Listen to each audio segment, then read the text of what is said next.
গাজায় ইসরায়েলি গণহত্যার তৃতীয় বছর চলছে। সেখানে দুর্ভিক্ষের চরম শঙ্কা দেখা দিয়েছে।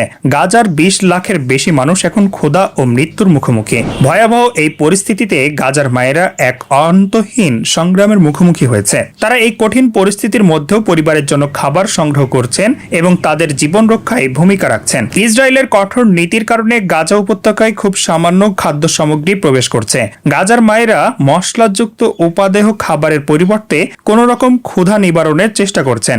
বোমার আঘাতে বিধ্বস্ত একটি বাড়িতে কাজ করছেন ৫০ বছর বয়সী উম্মে মোহাম্মদ। তিনি কিছু একটা তৈরি করছেন। পাশে কয়েকজন ক্ষুধার্ত শিশু খাবারের জন্য অপেক্ষা করছে। তিনি বলেন, দেখতে ময়দার মতো হলেও এটা আটা বা ময়দা নয়, এটা হলো মসুর ডালের বেসন।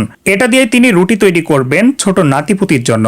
যদিও এর রং সাদা নয় এবং সাদা রুটির মতো নয়, তবুও এটা দিয়েই তারা রুটি বানিয়ে খাচ্ছেন। আগে কখনো তারা আটা ছাড়া অন্য কিছু রুটি না খেলেও এখন তারা তা খেতে নিরুপায়। তার নাতিরা পাস্তা খেতে পছন্দ করে, কিন্তু গাজায় পাস্তা পাওয়া যায় না এবং কখনো কখনো পাওয়া গেলেও তার মূল্য অতি উচ্চ।